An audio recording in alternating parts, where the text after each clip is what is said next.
Does it make sense that France says that it gave African countries independence, but they made them sign a treaty called the Pact for Continuation of Colonization? And let me say this, guys, I just pray that I'm making this up. It's called the Pact for Continuation of Colonization. In this episode, we are going to look at the shocking things that are in this pact.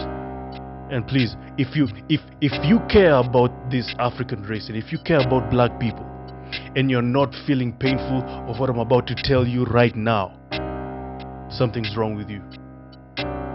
Something is wrong with you. You are crazy and you should check yourself in a mental asylum. Something's wrong with you.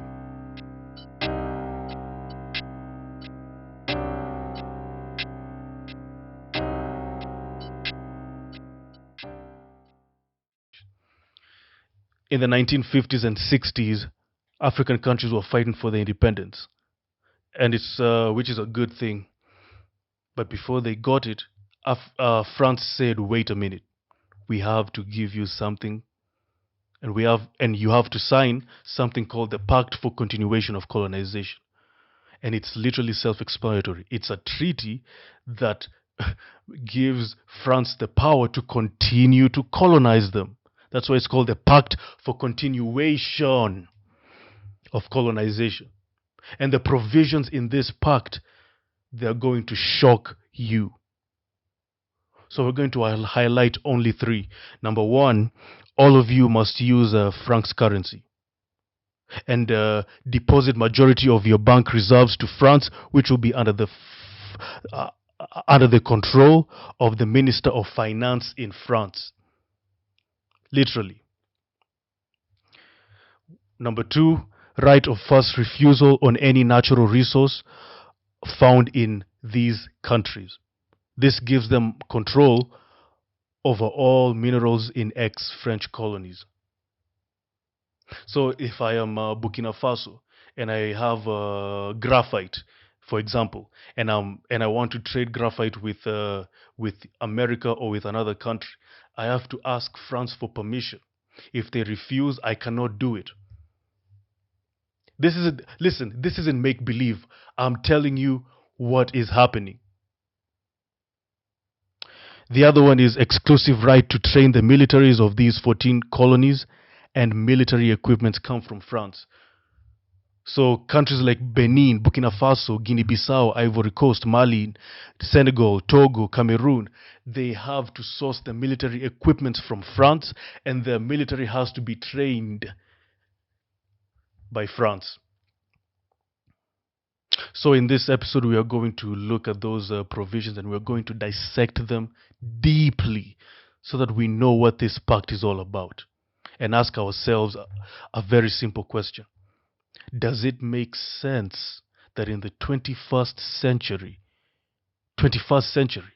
we are still under the Pact for Continuation of Colonization? Does it make sense? Let's take a look at each of them. All the ex-French colonies, including Gabon, Cameroon, Togo, Burkina Faso, and the others, have to use the francs. They are forced to use a currency called the francs. So if you belong to West Africa, you use West African francs. If you belong to Central Africa, you use Central African francs. And this is happening till this day. This is happening till this day. And this is where it gets spicy. Under the terms of the agreement, these countries are forced to keep 65% of their money in an operations account in the Central Bank of France. Literally, in the French treasury. And then an extra 20% to cover financial liabilities. What do you mean financial liabilities? And you're the ones who are coming here and stealing from the continent. Let me go a step further. Basically, France is telling African nations to deposit 85% of their money into a bank that doesn't belong to their country. And this is happening till this day.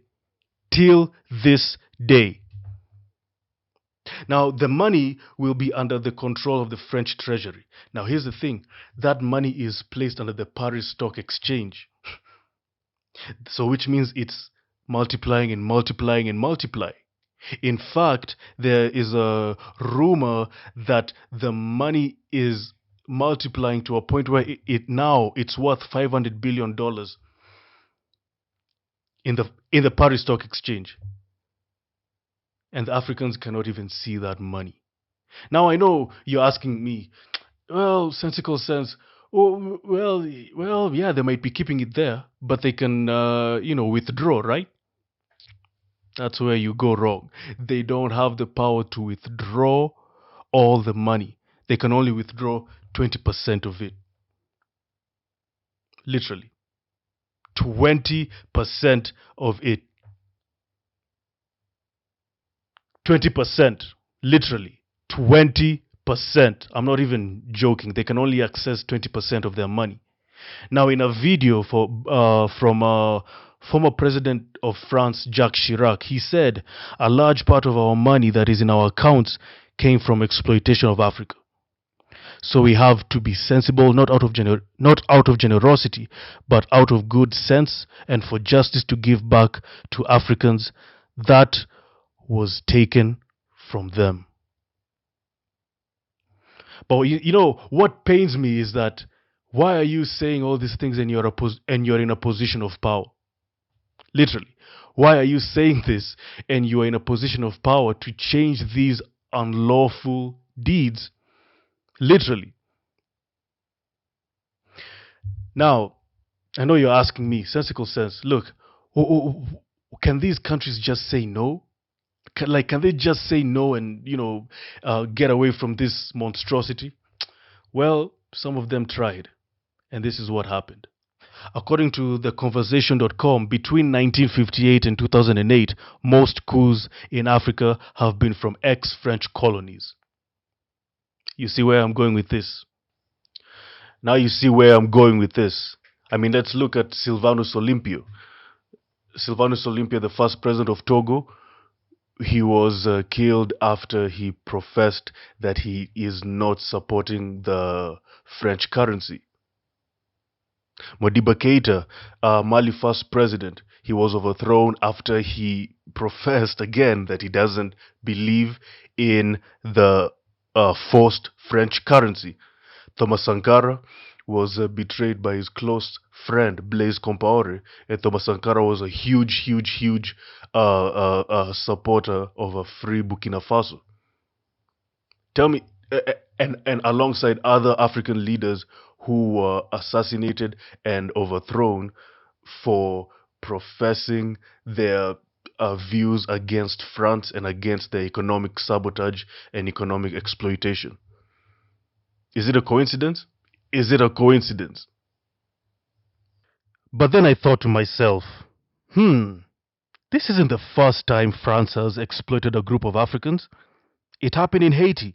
In fact, after the famous Haitian Revolution, Haiti took its independence from France. But in order for a country to start, you need money, you need diplomatic recognition, you need connections so that you can do international trade and so that you can build and grow your country, your new country. But in search for diplomatic recognition of Haiti as a free state, France influenced UK and US to not consider Haiti as a free state because France was still sour that they were beaten and they were defeated by the Haitians in the Haitian Revolution. But due to the isolation that Haiti had, thanks to the French government, France blackmailed Haiti. They said, you want to be recognized, you want diplomatic connection, pay us money. And that's what happened. France demanded 150 million francs from Haiti, and the excuse was that this money is reparations for the time, for the resources that was lost during the Haitian Revolution. So literally, the slave master was given reparations instead of the slave. Literally. And the first elected leader of Haiti demanded $21 billion to be paid back to Haiti from France as reparations from how they were blackmailed in 1825 by France. I just want you to guess what happened to him. Exactly. He was overthrown. And you wonder why. And you wonder why. My POV today is just, it's always very simple. The only way we can stop this monstrosity is if African leaders from all over the world, I'm talking about Eastern Africans, Southern, Central, Northern, they help ex-French colonies get a grip. Because if they're alone fighting this on their own, France will always overpower them. You know, it's just like in school. When a bully bullies a person, if that person is only one and there are like 10 bullies, that person will always be bullied every day. But if there are 10 or 11 people to defend him, the bullies will step back. That's exactly what needs to happen here. And Macron doesn't care. In fact, I read somewhere that Macron hasn't and he won't apologize to Algeria for colonization. Literally, he said it. He just said, "I don't care. I'm not going to apologize." And he has been asked, a couple of times about this, about this pact, and he said, "I'm not gonna do it." He doesn't even care. And you know what? If I were him in that position as a French white man, I wouldn't have done it, because I understand where he's coming from. He has to look out for his own people. He has to look out for his own country. The problem with Africa is that we don't look for our own. Even black people globally, we don't look out for our own. Soon as we want to, before we do something, we have to ask ourselves, what about Latinos? What are they going to think? What about Arabs? What are they going to think? What about East Indians? That's our problem. We don't put Africans first. It's African family first. Forever. That's the problem. How can you tell me that countries are calling themselves independent, yet they're giving out 80% of their money to a European country to keep for them? And that 80%, they can only access 20% of that money. Is that really fair? And does it make sense? Does it really make sense? Africa is in a point where we need to get serious. We are 1.2 billion people. And if you look at our GDP, and if you look at the GDP of India, India is almost our population. We have the same population, or almost the same population as India, and our GDP is almost the same as India. One country's GDP is the same as a whole continent's GDP. And you're here telling me we are free.